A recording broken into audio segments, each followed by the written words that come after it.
اداس سورج، سرمئی اندھیرا، اجالوں کا مٹتا ہوا عکس ایک عجیب سی ویرانی دل میں کرتا ہے۔ تم اپنی نم آنکھیں کھول کر چاروں طرف دیکھتے ہو نا کہ کہیں سے کوئی آواز آئے جو تمہارے وجود میں سرایت کرتی ہوئی اداسی کو خوشیوں میں بدل دے، تمہارے دکھ تمہارے غم کو سمیٹ لے۔ بعض دفعہ سمجھ نہیں آ رہا ہوتا کہ یہ اللہ کی طرف سے کوئی آزمائش ہے یا اس کی کوئی مصلحت۔ تم یہ سوچتے ہو کہ میں دعا سے اللہ کو راضی کر لوں یا اپنا معاملہ اللہ پر ہی چھوڑ دوں۔ ایسا لگتا ہے کہ زندگی مشکلات میں پھنس کر ہی رہ گئی ہو۔ یقیناً تم اس گھٹن سے آزاد ہونا چاہتے ہوگے۔ تو جان رکھو، زمین سے آسمانوں تک اس کائنات میں جو کچھ ہو رہا ہے تنہا خدا کے حکم سے ہو رہا ہے۔ کسی بھی معاملے میں کسی کا کوئی دخل نہیں کہ وہ کسی کی قسمت پر اثر انداز ہو سکے۔ یاد رکھو، وہی ہے جو کسی کو اٹھا رہا ہے تو کسی کو گرا رہا ہے، وہی ہے جو ڈوبتے کو بچاتا ہے اور تیرتے کو ڈبوتا ہے۔ یاد رکھو، ایک حال پر کبھی نہیں رہتی زندگی، ہر لمحہ حالات بدلتے رہتے ہیں۔ سنو، تمہارے ظرف اور حوصلے پر اس کی نگاہ ہے۔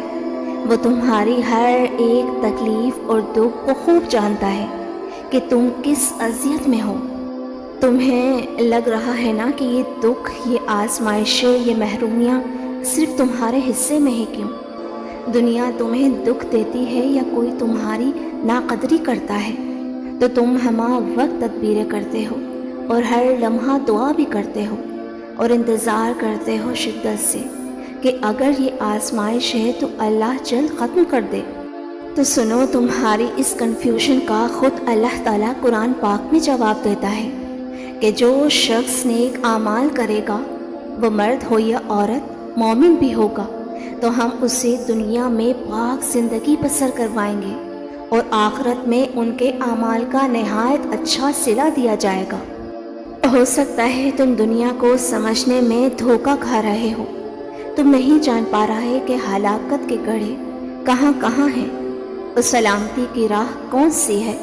ناقدرے لوگوں کی پرواہ کرتے کرتے تم تھک گئے ہو، تو اللہ تعالیٰ خود تمہیں قرآن پاک میں جواب دیتا ہے کہ جو ایمان لائے ان کے دل اللہ کی یاد سے ہی آرام پاتے ہیں۔ سن رکھو، اللہ کی یاد سے دل آرام پاتے ہیں۔ جو لوگ ایمان لائے اور نیک عمل کیے انہیں خوشخبری دو، ان کے لیے خوشحالی اور عمدہ ٹھکانہ ہے۔ اور اگر تمہارے دل میں شیطان کی طرف سے کوئی وسوسہ پیدا ہو تو اللہ سے پناہ مانگو، بے شک وہ سننے والا اور سب کچھ جاننے والا ہے۔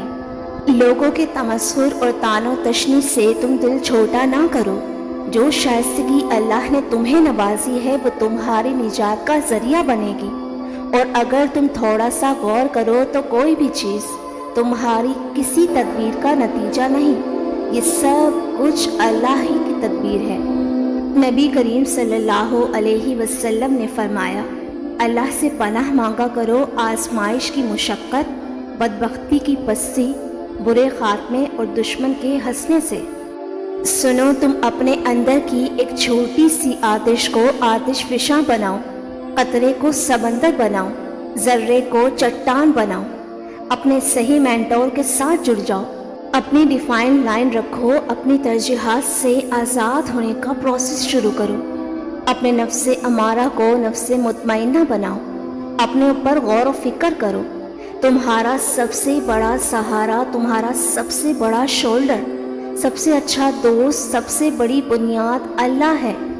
سنو، تمہاری آزمائش ختم ہونے کا ایک خاص اشارہ یہ ہے کہ جن لمحوں میں تم اللہ کے سامنے سسکتے ہوئے کہتے ہو نا کہ اب کوئی راستہ نہیں بچا، اللہ تعالیٰ انہی لمحوں میں تمہارے لیے ایسے وسیلے پیدا کر رہا ہوتا ہے کہ وہ تمہیں بہترین راستوں تک لے جائیں۔